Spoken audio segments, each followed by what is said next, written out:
Renu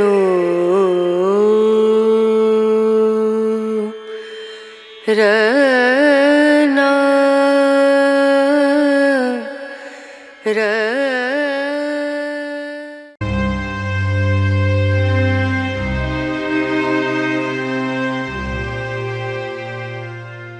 On this occasion I will convey the history of Hadrian. Hadrian was emperor of Rome and is recognized as the third of the 5 good emperors who ruled justly. His reign marked the height of the Roman Empire, usually given as circa 117 CE, and provided a firm foundation for his successor. Born Publius Aelius Hadrianus, in Italica, Hadrian is best known for his literary pursuits, his substantial building projects throughout the Roman Empire, and, especially, Hadrian's Wall in northern Britain. He is also remembered for his love affair with the Bithynian youth Antinous, whom he deified after the young man's death, resulting in the popular cult of Antinous which, early on, rivaled Christianity. Hadrian was deeply interested in literature, especially Greek literature, and Egyptian mysticism and Magisurka. He was among the most highly cultured of the Roman emperors, even among the famous Best Five, wrote his own poetry and other works and insisted on personally supervising as many of the building projects he had commissioned as he possibly could. Under his reign, the Bar Kokhba revolt broke out in Judea, which Hadrian personally put down and, afterwards, erased the name of the region, renamed it Syria Palestina, and exiled the Jewish population from the area. The revolt took an enormous toll on the emperor, who had suffered health problems since 127 CE, and his health steadily declined after circa 136 CE. His wife, Vibia Sabina, died in circa 136/137 CE, and he had her deified, but theirs had been an unhappy marriage as Hadrian was homosexual and frequently had dalliances with younger men. He adopted Antoninus Pius as his successor and died, most likely of heart attack, in 138 CE. Hadrian was well educated in his hometown of Italica Hispania either by a private tutor or a school for the sons of upper-class Romans, as his parents were. His father was a senator who died when Hadrian was 10, and, at this time, he was sent to school in Rome and taken under care by Trajan circa 86 CE, prior to the latter's ascendancy. Trajan's wife, Plotina, was fond of the young Hadrian and encouraged his literary pursuits, especially his interest in Greek poetry and culture. Hadrian's lifelong admiration for Greece began at this time and would associate him with the country and culture throughout his reign. Even in the present day, Hadrian is often mistakenly identified as a Greek or of Grecian lineage. His first military service was as tribune under Emperor Nerva, and he was selected to bring Trajan the news that he was Nerva's successor. When Nerva died, Trajan ascended to the throne. Emperor Trajan was the first Roman ruler of provincial origin. Later biographers would attempt to place the birth of both Trajan and Hadrian in the city of Rome, but both were of Spanish ethnicity, and this commonality has been assumed by some to be the reason for Trajan's adoption of Hadrian as his successor. Most scholars dispute this, however, as it is possible that Trajan did not name Hadrian at all. Trajan died on campaign in Cilicia in 117 CE, with Hadrian in command of his rearguard, and is not believed to have named a successor. Trajan's wife, Plotina, signed the papers of succession, claiming Trajan had selected Hadrian, and it is thought that she, not the emperor, was responsible for Hadrian's adoption as heir. However that may be, it is known that Trajan respected Hadrian and had considered him as his successor even if he did not officially name him as such. Hadrian's service to Trajan is well documented through the various important positions he held prior to becoming Roman emperor. At the same time, however, some dispute between the two men seems to have set them at odds sometime in 100 CE. There is no documentation on this, but, afterwards, Trajan refused to elevate Hadrian in rank, and, in fact, the positions Hadrian was given removed him from Trajan's immediate circle. As both men were homosexual, and Trajan surrounded himself with a number of favorite young men, it has been suggested that Hadrian may have seduced, or tried to seduce, one of these around the time of his marriage to Sabina, causing a rift between himself and Trajan, but this is speculation. Plotina, not Trajan, was clearly the main force behind Hadrian's advancement from the time he entered her sphere of influence. Plotina and Salonia Matidia pushed for his marriage to Matidia's daughter, Vibia Sabina, and Matidia may have also had a hand in making him emperor. He would be a far better ruler than husband. Sabina never seems to have embraced the marriage from the start, and Hadrian preferred the company of men. Although his marriage could not be considered a success on any level, his reign was spectacular. Hadrian's close relationship with the troops meant he instantly had the army's support, and even if the Roman Senate had wanted to question his succession, there was nothing they could have done. Hadrian was embraced by the majority of the people of Rome and was greatly admired throughout the time he held office. His popularity as emperor is attested to by the fact that, even though he was absent from Rome for the better part of his reign, no sign of rebuke or criticism for this appears in his early biographies. Earlier Roman rulers, such as Nero, were harshly criticized for spending far less time away from the city.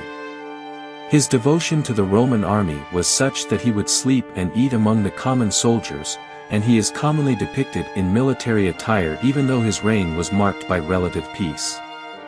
The empire's stability, and increasing prosperity, allowed Hadrian the luxury of travel to the provinces where he inspected firsthand the projects he had commissioned from Rome. Hadrian's building projects are perhaps his most enduring legacy. He visited Britannia in 122 CE shortly after a revolt had been put down and ordered a long, defensive wall built to prevent easy invasion by the northern Picts. This structure is the famous Hadrian's Wall in modern-day England. He established cities, raised monuments, improved roads, and strengthened the infrastructure of provinces throughout the Balkan Peninsula, Egypt, Asia Minor, North Africa, and Greece. He visited Greece at least twice and became an initiate in the Eleusinian mysteries.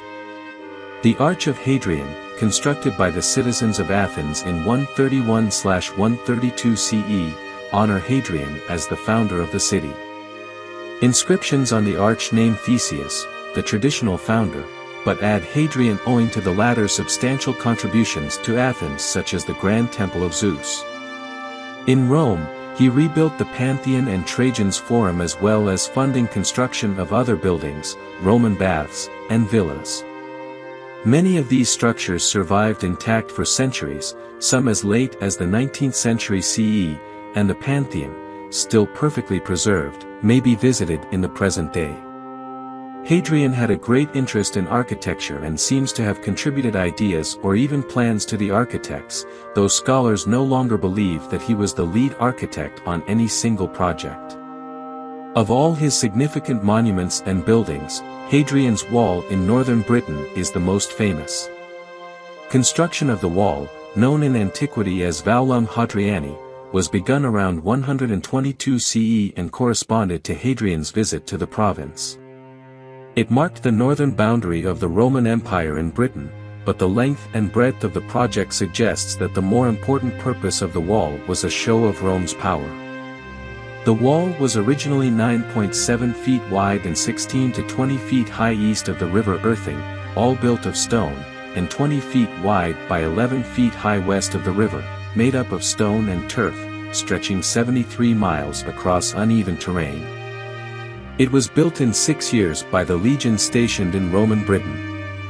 There were between 14 to 17 fortifications along the length of the wall and a vallum which ran parallel to the wall.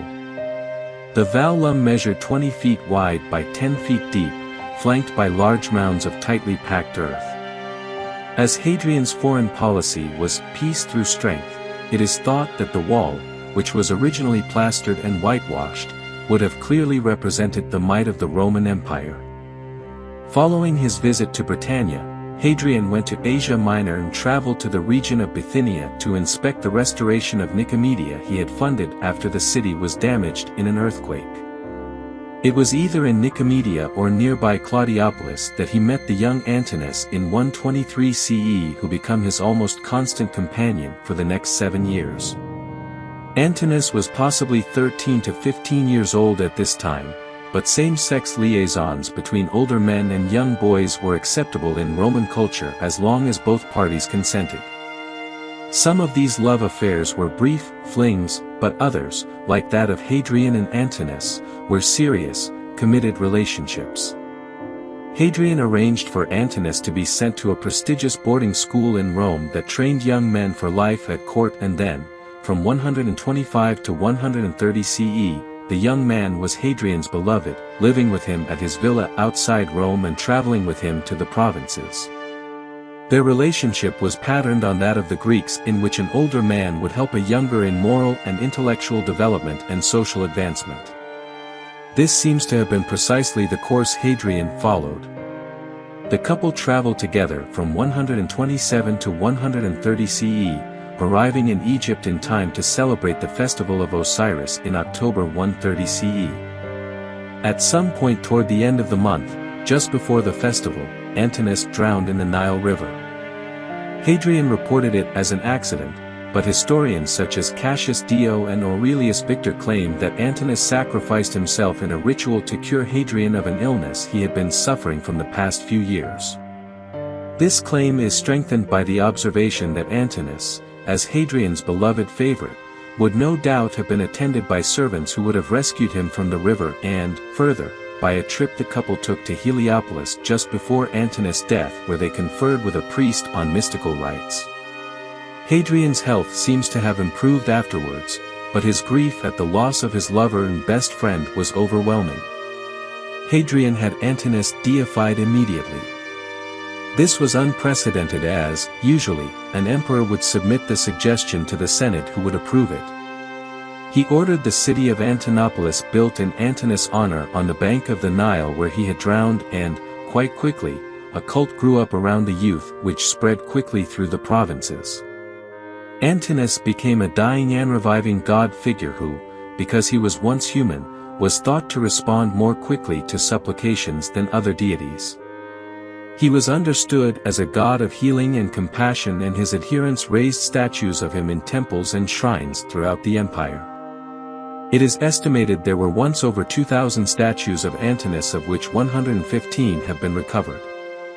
The cult of Antinous became so popular that, over 200 years later, it rivaled the new religion of Christianity and the well-established cult of Isis. Hadrian dealt with his grief as best he could and continued on with his business of touring the provinces. Although he was a learned and cultivated man, his policy of peaceful relations with others, whether personally or professionally, was not always adhered to. He was known to lose his temper frequently with scholars at court he disagreed with, and once accidentally blinded a servant in one eye when he threw a stylus at him in a rage. In Jerusalem, Hadrian would give full rein to his temper on a massive and tragic scale when the Jews revolted against his construction of a temple. In 132 CE, Hadrian visited Jerusalem, which was still in ruins from the First Roman-Jewish War of 66 to 73 CE. He rebuilt the city according to his own designs and renamed it Aelia Capitolina Jupiter Capitolinus after himself and the king of the Roman gods. When he built a temple to Jupiter on the ruins of the Temple of Solomon, the populace rose up under the leadership of Simon Bar Kokhba in what has come to be known as the Bar Kokhba Revolt. Roman losses in this campaign were enormous, but Jewish losses were no less significant. By the time the rebellion was put down, 580,000 Jews had been killed and over 1,000 towns and villages destroyed. Hadrian then banished the remaining Jews from the region and renamed it Syria Palestina after the traditional enemies of the Jewish people, the Philistines. He ordered a public burning of the Torah, executed the Jewish scholars, and prohibited the practice and observance of Judaism. Hadrian's handling of the Bar Kokhba revolt is the one dark stain on his otherwise admirable reign, but he made his choices based on traditional Roman policy in handling revolts, a harsh response followed by restoration. He may have taken his response as far as he did from personal outrage that anyone would have had a problem with his temple or any of his other decisions. His health now failing, Hadrian returned to Rome and occupied himself in writing poetry and tending to administrative affairs. He named Antoninus Pius his successor on the stipulation that Antoninus would adopt the young Marcus Aurelius as his own. Aurelius would co-rule with Lucius Verus, whose father was Hadrian's adopted son. Hadrian died in 138 CE, presumably of a heart attack, at the age of 62. He was buried first at Puteoli, on the grounds of the former estate of the rhetorician Cicero, but when Antoninus Pius completed the great tomb of Hadrian in Rome the following year, his body was cremated and the ashes interred there with those of his wife and his adopted son Lucius Aelius Caesar, father of Lucius Verus. Antoninus Pius had Hadrian deified and temples built in his honor. Hadrian's reign is generally considered in keeping with Gibbon's estimation. Even among the 5 good emperors of ancient Rome, he stands out as an exceptional statesman. Aurelius, the last of the 5 good emperors, would reign during far more troubled times than Hadrian knew, and his son, Commodus, became an unofficial dictator whose uneven reign and assassination led to political and social disturbances which would never have even been imagined under Hadrian. That's the history that I can convey this time. I hope it's useful. Don't forget to share, like and subscribe.